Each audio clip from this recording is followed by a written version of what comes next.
Okay guys, isa na muli mapagpalang umaga, tanghali, gabi po sa inyo lahat. Sana po ang lahat ay nasa mabuting kalagayan at ligtas po sa anumang kapahamakan. Sana po kayo dako ng mundo naroroon. Ako pumuli ang inyong lingkod, Maestro 21 TV, at sa ating video ngayong araw na ito mga kalingap, tayo muli po ay magbibigay ng ating panibagong kuro-kuro, komento, opinion at reaction tungkol nga po dito sa pinag-uusapang meet and greet. Ito pinag-uusapan na imbitasyon or invitation po na tinatawag po nila o sa legal na salita mga kalingap, at ito po yung sinasabi po nilang subpena. Okay?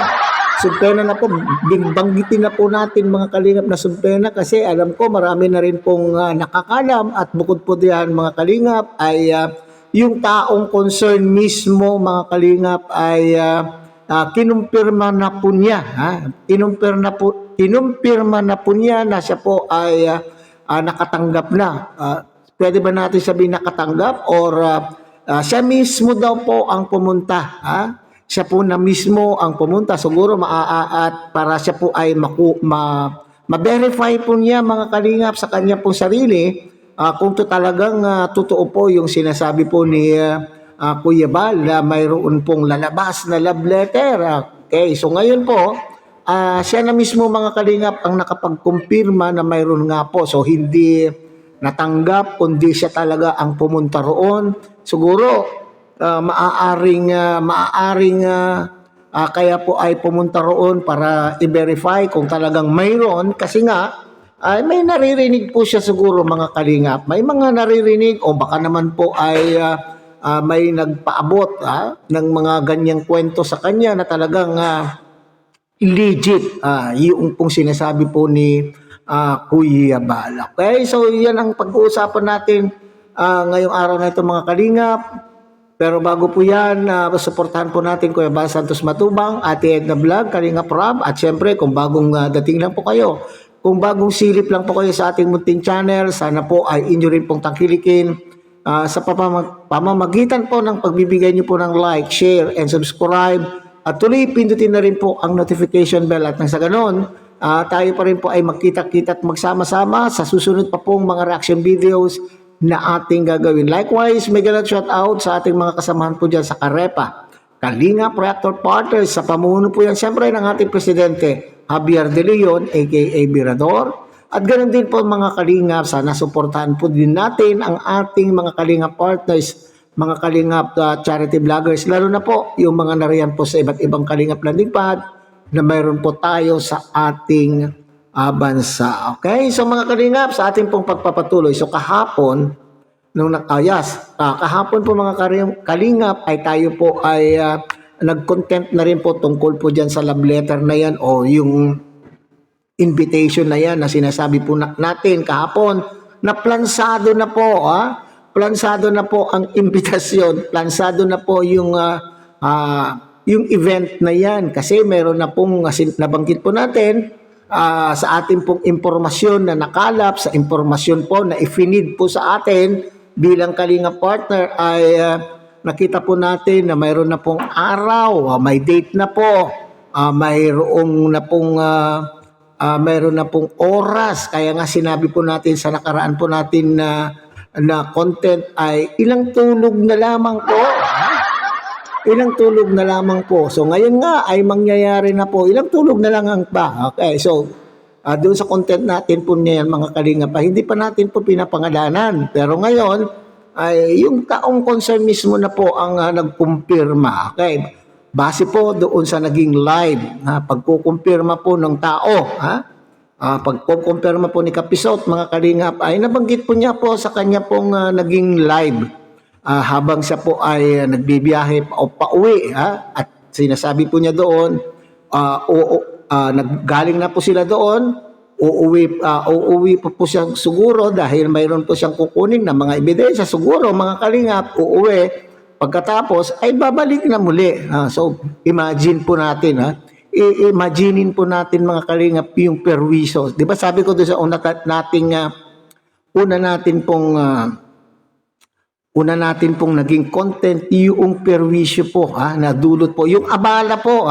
So, madali lang pong magsalita na kayang-kaya po yan ni Kapisot, sa tulong po ng kanya pong mga alipores, sa tulong po ng mga nagmamahal po sa kanyang mga generous sponsor. Kasi nakita po naman natin kung paano na po siya nanghingi ng tulong po sa kanya pong mga viewers.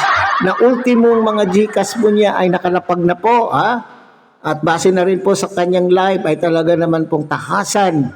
Nagsasabi po ng mga viewers po niya na siya ay yung mga pinapadala po nila through GCash, hindi lamang na po sa palipad kasi maaari ang palipad ay ilang buwan pa po bago makuha at mayroon pa pong less 30% ni Lolo Whitey, di po ba? So yung iba ay minamarapat po nilang ipadala po through GCash. Okay, so sinasabi po niya, nandyan po ang padala po ni ililista po natin sa ating notebook. Okay, so walang masama po dyan mga kalingap, kung talagang generous itong kanya pong at talagang nagmamahal po sa kanya at gusto po siyang tulungan yung kanya pong pangangailangan lalo ngayon at talagang legit na po pero hanggang kailan so matatagalan po yan mga kalingap, hindi naman po pwedeng basta isang beses po na magkita po sila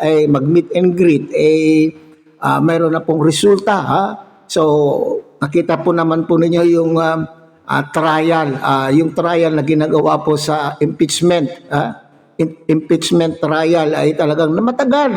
May appreciation of evidence, kung ano-ano pa po yan, natagan po ng mga ebidensya.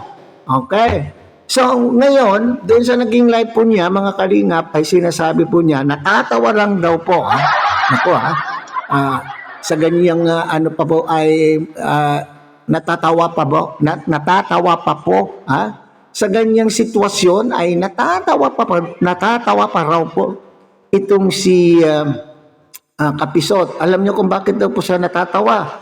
Kasi napakababaw daw po yung mga reklamo napakababaw daw po yung mga reklamo daw po at hindi daw po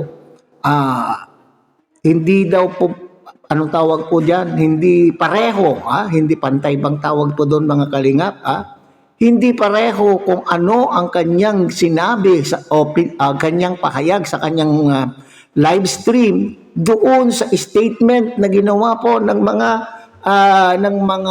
witnesses, At sinasabi po niya nga doon na kung sakasakali, ay baka madawit daw po itong mga nag-witness mga kalingap kasi pangako po niya na pagkatapos daw po ng problemang ito ay siya naman daw po okay, re-resback daw po itong si Kapisot kanya pong yan, karapatan po niya yan meron nga po tayong tinatawag na counter charge. Okay, so pero sa ngayon po mas maigi na sagutin na lang muna niya yung kung ano yung reklamo po sa kanya. Okay? Maski gaano pa man yan kasimple, kung yan po yung talagang reklamo na kinakailangan po niyang sagutin at mayroon po siyang nabanggit doon mga kalingap na at komento rin po ng mga taga-subaybay po niya, mga viewers po niya, sinasabi doon mga kalingap ay kinakailangan daw ay ang tawag dito? Yung sinasabi na yung kaso na ito daw na ispinal po, bagamat itong si Kuya Bal ang nag-file, ay mauungkat daw po ang lahat. Nako,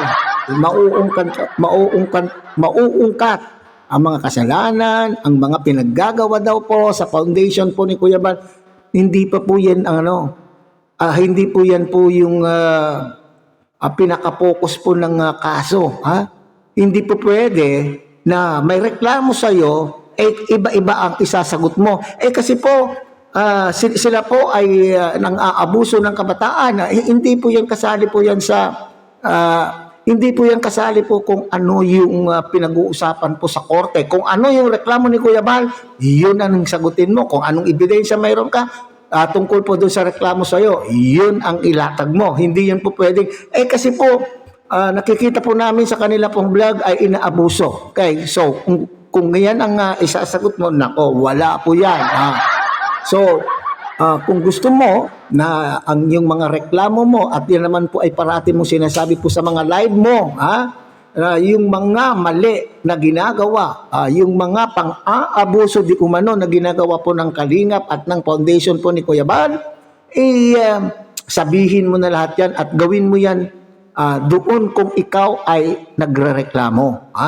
Kung ikaw naman ang nag-file at yun ang ireklamo mo, at siguraduhin mo mayroon ka ring ebidensya tungkol po doon sa iyong reklamo. Pero sa ngayon, ang sasagutin mo lamang po ay yung reklamo po ni Kuya Bal. Hindi pwede na ang tanong sa iyo, ang reklamo sa iyo ay iyon, nasabi mo nga, napakasimple, isasagot mo yung mga kabalbalan na ginagawa ayon sa iyo, sa palagay mo, ay mga pang-aabuso di umano ng mag-ama, pang-aabuso di umano ng hari at ni prinsipe. Hindi po pwede yun. So siguro harapin mo muna kung ano yung reklamo bago ikaw ay mag-countercharge. Papaano naman? Kasi nabanggit din po niya mga kalingap na mayroon daw po yung abala daw po na ginawa po ni hari sa kanya pong pamilya kasi nag-aaral po ang kanyang mga anak. Yung abala daw po ng pagbibiyahe pabalik-balik po dyan sa daet, yung gastusin, yung abala po na hindi mo niya maasikaso yung kanya pong negosyo, kasalanan mo po yan. Hindi po ba nagbigay na po ng paramdam, nagbigay na po ng paramdam itong si Kuya Bal na itigil, hindi kayo naniniwala. Hindi ka naniwala, binigyan ka po ng leeway o binigyan na po kayo ng oras upang huwag nang ipagpatuloy kung anuman pong paninira, kung anuman pong pambabalakura po sa hari at ni prinsipe, patuloy pa rin po. Kung baga, nag-warning na po itong si Kuya Bal. So, ngayon, dumating na. Paano na lamang? Paano na lamang po? Sinasabi po niya kasi mga kalingat, kung anong abala po ang ginawa po ni Kuya Bal sa kanya, sa kanyang pamilya at sa kanya pong negosyo at yung gagastusin niya, gugugulin niya sa pagbalik-balik po daw dyan. Pag siya daw po ay nanalo at matapos, triplihin daw po niya yung singil kay Kuya Bal. Titriplihin daw po niya yung Danyos Perwisyo. Paano naman yan? Paano naman yan kung ikaw ang natalo? Kung ikaw naman ang natalo, baka 3 million ang hihingiin po ni Kuya Bal. Malamang, baka 5 million pa. So kung titriplihin mo yan, di maging 15 mil tuloy, 15 million. Kung manalo ka, pero kung matalo ka, So, yan, lesson learned mga kalingap, lesson learned. Content lang po tayo. Pero yung tayo po ay mambabalakura na po sa kapwa nating vlogger, ay foul na po yun mga kalingap. Tayo po ay may mga edad na alam po natin po ang nakakasama sa ating kapwa. Nagbubunyi nga po mga kalingap Nagbubunyi po yung mga nandun sa ibaba ng kanya pong live. Nako, sige, banatan mo, kapisot. Sige, ilabas mo, kapisot. Sana, mayroon pa nga ako narinig mga kalingap na reaktor na kasamahan po ng mga antay. Sinasabi, sana, sinabi po niya sana magsama po itong si Kapisot at ni Mang Iking at sila dapat ay mag-inuman. Sana mag-inuman po sila para at nang sa ganon ay masabi lahat po ni Mang Iking yung mga maling alam po niya na ginagawa po ng kalingap. Hindi nga. Nga. Ngayon, harapin po. At hindi lang po, kasi sinasabi po dyan ni Kapisot mga kalingap ay bakit siya lang daw po maghintay. Ayon po sa aming pagkakaalam, ayon po sa impormasyon na ating pong alam, ay mayroon pa dyan susunod na 3. Okay? Hanggang dyan muna tayo mga kalingap. Muli, tangkilikin po natin ko Eva Santos Matubang, Ate Edna Vlog, Kalingap Rob. At syempre, Sana po nyo rin po tangkilikin ang munting channel na ito sa pamamagitan po ng pagbibigay nyo po ng like, share, and subscribe at tuloy pindutin na rin po ang notification bell. At nang sa ganun tayo pa rin po ay magkita-kita at magsama-sama sa susunod pa pong mga reaction videos na ating gagawin. Muli, isang mapagpalang umaga, tanghali, gabi po sa inyo lahat. Mabuhay po kayo at God bless everyone.